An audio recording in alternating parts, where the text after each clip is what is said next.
સાબરકાંઠા જિલ્લાના હિંમતનગર એ ડિવિઝન પોલીસે તાજેતરમાં ગુમ થયેલા 23 મોબાઈલ ફોન શોધી કાઢ્યા છે. તો આ ફોનની કુલ કિંમત આશરે 6.91 લાખ રૂપિયા થાય છે. તો પોલીસે આ તમામ મોબાઈલ ફોન તેમના મૂળ માલિકોને પરત કર્યા હતા.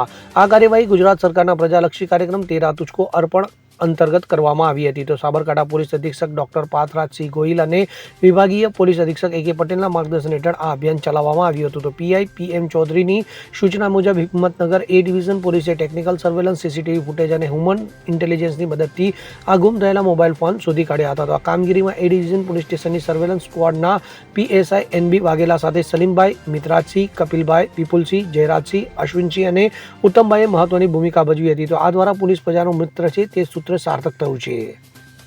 Bureau report CN24 news. હવે જુઓ દેશ દુનિયાની તમામ ખબરો તમારી આંગળીના ટેરવે. ઉઠાવો મોબાઈલ અને ગૂગલ પ્લે સ્ટોર પરથી ડાઉનલોડ કરો અમારી CN24 ન્યૂઝ મોબાઈલ એપ.